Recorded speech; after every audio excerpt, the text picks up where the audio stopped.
Perkenalkan, nama saya Muhammad Fairuzi Konrajab, NIM 183191025, dan di sini saya ingin menunjukkan bagaimana saya melakukan praktikum untuk modul 3, yaitu rangkaian penguat operasional.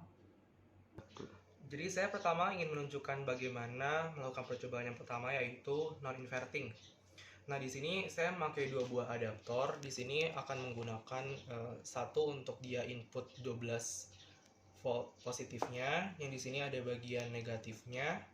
Terus di sini juga ada yang ke ground. Nah, lalu di sini saya memakai 3 tipe resistor, yaitu yang nilainya 1 kilo ohm, 3,3 kilo ohm, dan juga 2,2 kilo ohm. Saya di sini juga memakai IC op amp 741. Nah, untuk perangkaiannya, oke, di sini saya lagi mencatat dulu jumlah resistornya. Jadi untuk yang 3,3 M butuh 2 resistor, yang 2,2 kOm butuh 3 resistor, yang 1 kOm butuh sebanyak 2 resistor. Lalu di sini untuk op amp-nya cuma butuh 1. Jadi di sini saya ambil 1. Jadi di sini saya memakai 2 buah resistor 1 kOm, 3,3 kOm-nya 3 resistor, maaf 2 resistor, terus yang 2,2 kOm-nya 3 resistor, dan juga 1 isi op amp. Nah, ini akan saya mulai langsung ke pemasangannya.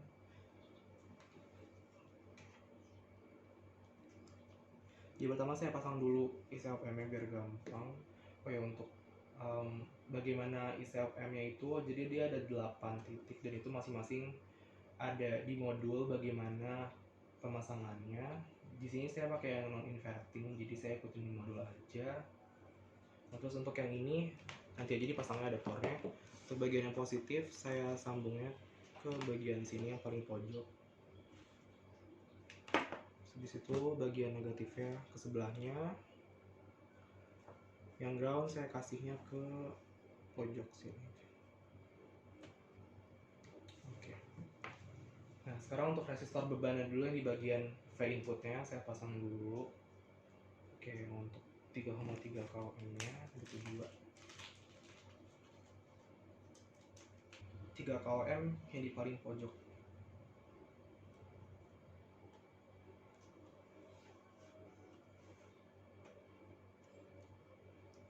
Lanjut ke 2 kOm, 3 resistor berturut-turut secara seri.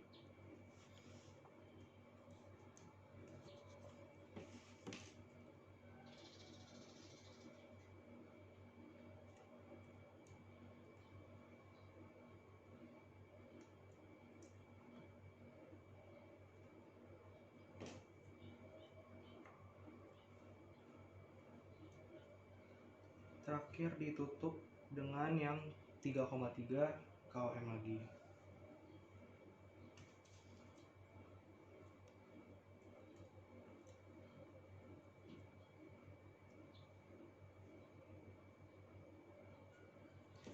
Nah, untuk yang 3,3 kOm ini dia terhubung ke 12 volt positif dan juga 12 volt. Untuk yang 3,3 kOm di sebelah sini dan sebelah sini terhubung ke 12 volt positif dan juga 12 volt negatif. Jadi di sini kita sambungkan ke bagian yang negatifnya.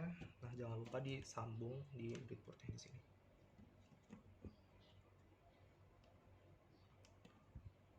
Untuk pemasangan op amp-nya, nah kita lihat di internet dan juga modul bagaimana cara pemasangannya. Untuk yang positif itu dia ke sini. Untuk ini bagian positif itu dari nomor 3. Oke. Sini dihubungkan ke titik A. Ke titik A untuk yang positif sudah. Bagian negatifnya ke 1. Oke, selanjutnya bagian yang bagian invertingnya, yang bagian negatifnya dari op amp-nya dihubungkannya ke 1 ohm. 1 ohm ini terhubung ke ground. Berarti di sini itu ground. Oke. Terus habis itu dari bagian 1 kOm-nya juga di sini, lalu lanjut ke bagian yang ke outputnya. Output itu di op amp-nya ada di nomor 6. Berarti di sini.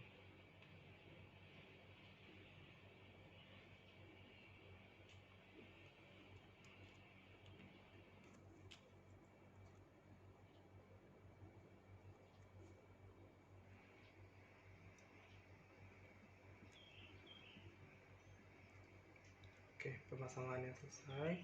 Sekarang untuk bagian ke input tegangan ke op-amp-nya untuk yang 12 volt dan juga 12 volt positif dan 12 volt negatif. Oke. Ini ke bagian positif. Oke, sekarang untuk yang negatifnya dari bagian nomor 4. Jadi 1 2 3 4 5 6 7 8 berurut. Kita lihat modul lagi. Oke, ini pemasangannya sudah selesai. Oke, ini bagian ke not A, B, C, D. Oh ya, pertama jadi ntar kita coba dari untuk pengukurannya kita mencoba mengukur V input dan juga V outputnya pakai multimeter. Jadi dia ganti-ganti untuk V in-nya diukur di not A, B, C, D, dan untuk yang outputnya diukur di sebelah sini. Nanti terhubungnya menggunakan ground dan juga ke sini. Ini sudah dipasang ke bagian adaptornya, sekarang tinggal pengukuran dengan multimeternya. Pertama kita ukur V input dulu untuk yang di not A, berarti ini satu ke ground, satunya ke bagian not A-nya. Oke, didapat sekitar 6,26 volt. Lalu selanjutnya ke bagian outputnya. Oke, sekitar 11,34 volt. Nanti untuk seterusnya untuk yang B-nya tinggal dipindah notnya aja, berarti ini dipindah ke B. Lalu diukur V in-nya di bagian B, lalu di bagian output nanti dicatat. Jadi untuk percobaan yang non-inverting seperti itu. Sekarang untuk percobaan yang kedua yaitu percobaan rangkaian inverting. Di sini saya memakai lagi IC op-amp yang 741. Nah, sekarang untuk jenis resistornya cuma memakai yang 2,2 k ohm sama 3,3 k ohm. Nah, untuk adaptornya tetap memakai adaptor 12 volt lagi. Oke, sekarang akan dilakukan pemasangan dulu. Yang pertama tuh 3,3 k ohm di paling pojok. Di sebelah sini aja.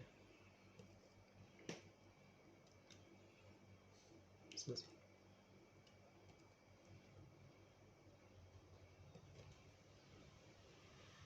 Untuk membentuk 1,1 k ohm kita memakai dua resistor 2,2 k ohm lalu dibuat paralel. Karena resistansi efektifnya menjadi 1,1 k ohm.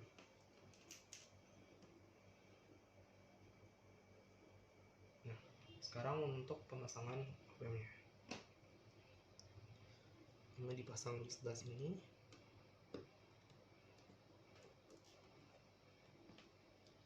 Hubungkan karena pertama disuruhnya ke yang not B dulu, makanya langsung aja kita hubungkan ke bagian not B. Nah, not B itu sebelah sini.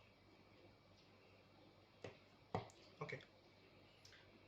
Nah, selanjutnya untuk yang kita butuh 2,2 k ohm lagi. Nah, ini 2,2 k ohm terhubungnya ke bagian yang VO. Jadi di sini terus dihubungkan ke VO yang bagian pin nomor 6, kaki nomor 6. Di sebelah sini. Oke, sudah terhubung. Sekarang tinggal ke IC op-amp-nya ke bagian input tegangan positif dan tegangan negatif. Untuk yang tegangan positifnya ada di bagian nomor 7 ke sini. Ini langsung aja ke multimeter lagi. Untuk yang multimeternya pertama untuk yang di titik B bagaimana nilai VI-nya.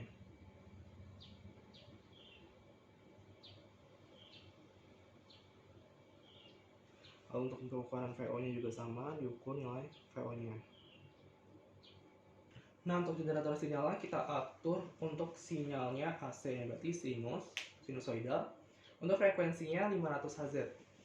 Nah, jadi di sini kita makainya bagian ground dan juga jadi ini ground yang paling pojok sama yang sinus yang ketiga. Nah, ini kita hubungkan untuk yang bagian groundnya ke ground, untuk yang bagian sinus ya itu ke bagian titik di B. Jadi dia masang ke bagian VI-nya terhubung ke titik B. Jadi di sini kita sambungin aja ke titik B-nya langsung. Untuk pengaturan osiloskopnya, bagian yang hitam ini kita hubungannya ke bagian ground. Jadi kita bagian ke ground juga. Nah, untuk yang bagian merahnya ini kita inputnya ke V output.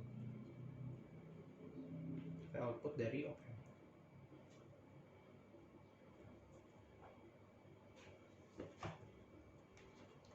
Akan terlihat seperti sinus untuk gelombangnya. Nah, diaturnya menggunakan amplitude, fine, dan coarse-nya. Untuk pengaturannya diatur saja amplitude-nya berarti harus sebesar 4 peak to peak atau berarti amplitude 2. Ini kita atur ke osiloskopnya ke bagian yang 1 volt dan juga 1 kali, lalu sinyalnya AC. Nah, kita atur aja di sini untuk bagian pengaturan waktunya.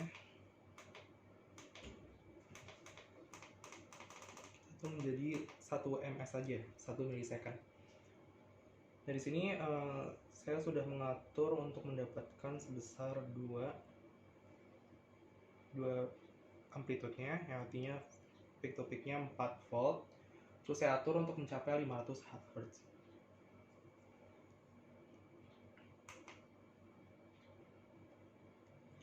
Oke, sudah. Jadi kalau cara penghitungan untuk dapat berapa hertznya, tinggal satu gelombang dibagi dia itu waktunya berapa satu gelombang, karena jumlah gelombang per waktu. Nah, sekarang untuk pengukuran V inputnya, kita tinggal pindahan saja bagian dari bagian kabel merahnya ini ke bagian yang input. Sekarang inputnya di bagian B, berarti kita masukinnya ke bagian yang B.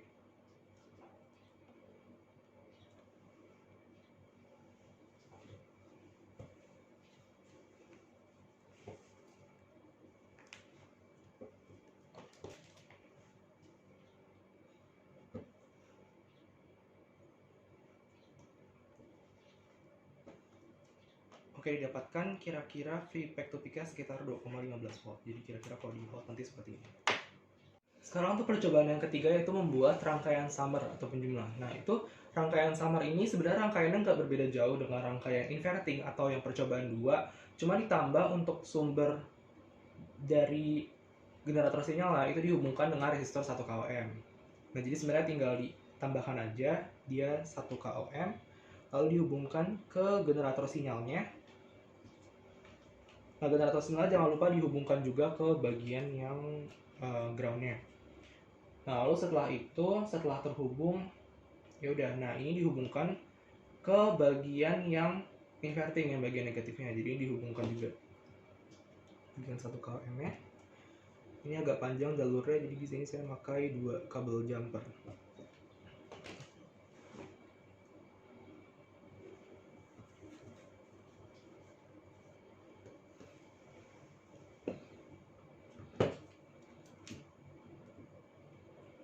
Nah, untuk pemasangan rangkaiannya sendiri sudah selesai karena sama. Nah, untuk pengukurannya sendiri di sini memakai sama lagi frekuensinya 500 Hz terus 4 VPP, yang artinya pengaturan untuk generator sinyal masih sama dengan percobaan 2 karena dari tadi saya nggak ubah, berarti nggak usah ubah lagi.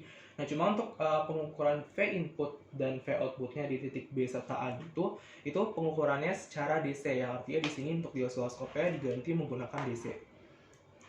Nah, gitu. Nah, sekarang untuk yang titik B dulu, berarti ini dihubungkan osiloskopnya sama ke ground dan juga ke titik input untuk yang B-nya.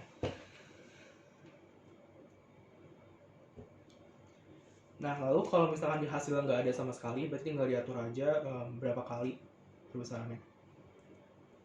Di sini saya pakai yang 2 kali dan akhirnya tercatat kira-kira dia sebesar inputnya itu sekitar, di sini ada 2 kali ya, karena ini 2, sekitar kurang lebih 4 volt seperti itu. Terus untuk yang V outputnya juga dipasangnya di bagian outputnya aja sama.